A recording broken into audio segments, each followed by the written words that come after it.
Good morning, students.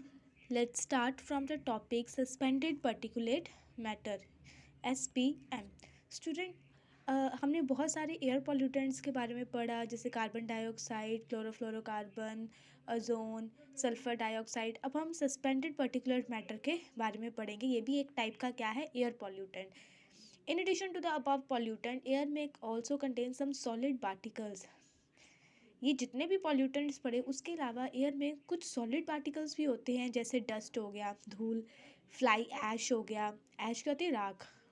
और smoke, धुआं। These particles जो है ये क्या करते हैं, हवा में ही काफ़ी देर के लिए रहते हैं, ठीक है। और इन्हीं को क्या बोला जाता है, सस्पेंडेड पर्टिकुलेट मैटर।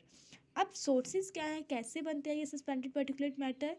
जब कोल बर्न होता है थर्मल पावर प्लांट्स में, या फिर व्हीकल से जो भी इमिशन निकलता है, मतलब जो व्हीकल से धुआं वगैरह निकलता है, तो उससे जो है ये सस्पेंडेड पर्टिकुलेट मैटर जो है वो बनता है। Now burning of coal releases large quantities of smoke and minute ash particles called the fly ash. जब कोल बर्न होता है स्टूडेंट, तो उससे बहुत ज़्यादा लार्ज क्वांटिटी में स्मोक निकलती है, और माइन्यूट मतलब छोटे छोटे ऐश के पार्टिकल्स निकलते हैं, जिसको क्या बोला जाता है, फ्लाई ऐश।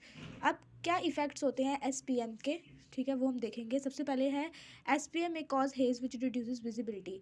ये जो सस्पेंडेड पर्टिकुलर मैटर होता है स्टूडेंट, ये जो है हेज़ क्या होती है स्टूडेंट, जैसे आप देखते हो कि आजकल मौसम में धुआं धुआं सा रहता है, धुंध जिसको बोला जाता है, ठीक है। आपको कुछ भी क्लियर नज़र नहीं आता, ठीक है, वो इसका मेन कॉज है। नेक्स्ट है ये नोज़ में, गले में, आइज़ में और रेस्पिरेटरी ट्रैक में इरिटेशन क्रिएट करता है। नेक्स्ट वन है ये हमारे लंग्स को डैमेज करता है, जिससे बहुत सारी रेस्पिरेटरी प्रॉब्लम्स हो जाती है, ब्रोंकाइटिस और अस्थमा जैसी प्रॉब्लम हो जाती है। नेक्स्ट इज स्मोक, जो हवा में प्रेजेंट होती है, ये हमारे कपड़ों को भी काले कर देती है, और इवन की बिल्डिंग्स को। इसकी एग्जांपल क्या है, अगर थर्मल पावर प्लांट्स के पास जिनके घर हैं, ठीक है, अगर वो कपड़े सुखाने के लिए डालते हैं, तो क्या देखेंगे, थोड़ी देर बाद वो थोड़े काले काले से हो जाते हैं। That is because of smoke. Next is fly ash present in the air में even interfere with the process of photosynthesis. जो स्टूडेंट फ्लाई ऐश हवा में प्रेजेंट होती है, ठीक है, वो इवन की जो फोटोसिंथेसिस का प्रोसेस होता है प्लांट्स के अंदर, उसमें भी इंटरफेयर करती है। Next one is the acid rain. Student acid rain ये अभी आपने लोअर क्लासेस में भी पढ़ा होगा एसिड रेन के बारे में। अब यहाँ पे हम फिर से पढ़ते हैं।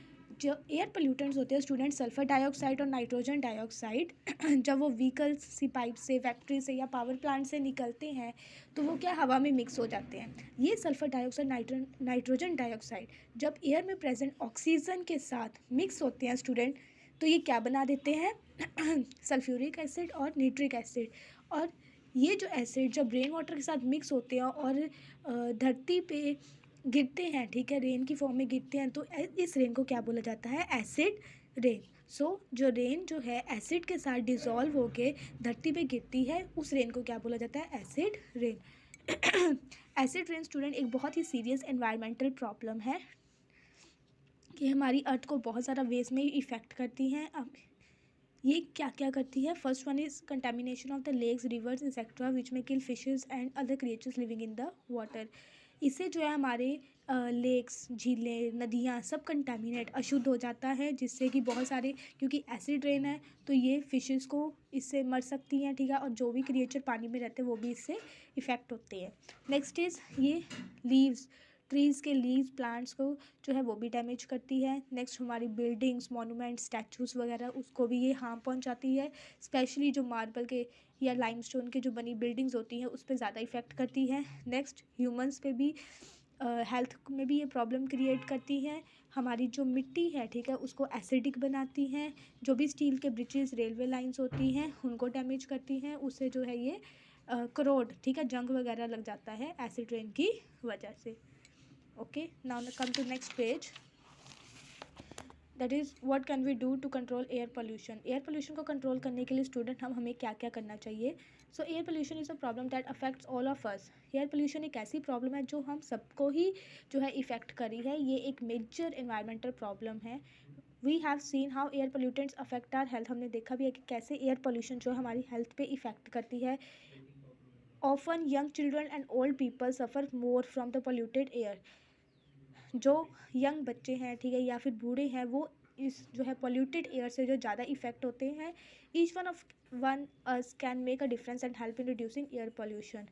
कहते हम सब इसको देख सकते हैं और हम सबको जो है एयर पोल्यूशन कंट्रोल करने के लिए कुछ एफर्ट्स करने चाहिए। अब क्या क्या जो है हम कर सकते हैं, सबसे पहले है यूज़ ओनली अनलेटेड पेट्रोल।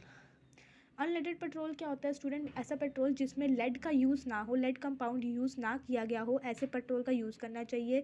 इससे कम एयर पोल्यूशन होता है और ये जो है टॉक्सिक लेड जो है जब वो बर्न होते हैं पेट्रोल वगैरह तो उससे रिलीज़ नहीं होता, जिससे कम एयर पोल्यूशन होगा। Next is CNG. सीएनजी जो है एक क्लीनर फ्यूल है। दिल्ली में ज़्यादातर सीएनजी का यूज़ जो है किया गया है और इस चीज़ को बढ़ावा भी दिया गया है। And this has help in reducing the pollution level in Delhi, जिससे दिल्ली का पोल्यूशन लेवल जो है कंट्रोल भी हुआ है। स्टूडेंट ऑटो रिक्शा में, बसेस में सीएनजी का यूज़ होता है। नेक्स्ट इज, अगर आपको पास की मार्केट में जाना है स्टूडेंट तो आपको जो है कार स्कूटर लेकर नहीं जाना चाहिए।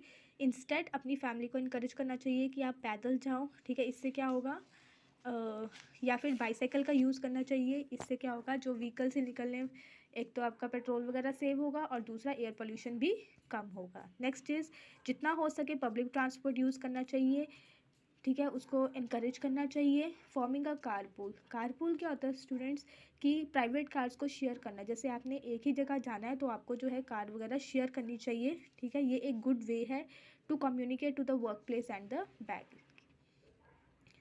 नेक्स्ट इज, ड्राई लीव्स जो है उसको बर्न करने की बजाय, ठीक है, उसे कंपोस्ट फॉर्म करना चाहिए। इससे भी क्या होगा, एयर पोल्यूशन कंट्रोल होगा। Next is, form an environment club in your school with the help of your teacher. अपने टीचर के साथ मिलकर एनवायरनमेंट क्लब फॉर्म करना चाहिए, जिसमें आप ट्रीज़ को ग्रोज करने की एक्टिविटीज़ कर सकते हो, ठीक है, उनकी देखभाल करने की। क्रिएट अवेयरनेस अमंगस्ट अदर्स, दूसरों में जागरूकता पैदा करने की, like organising debate, quiz, street plays, poster making competition etcetera, ठीक है। ये सब आप एनवायरनमेंट क्लब के अंदर कर सकते हो। लास्ट वन है पोल्यूशन अंडर कंट्रोल सर्टिफिकेट जो होता है, ठीक है, वो मेजर सिटीज़ में तो ज़रूरी कर देना चाहिए। इससे क्या होगा, पोल्यूशन चेक ऑफ योर, आपके व्हीकल्स का, ठीक है, पोल्यूशन चेक का जो है व्हीकल्स का होता है, ठीक है, जिससे क्या होगा, पोल्यूशन कम निकलेगा व्हीकल्स में से और एयर पोल्यूशन कंट्रोल होगा, ठीक है। Now you have to read till this end try checkpoint 2.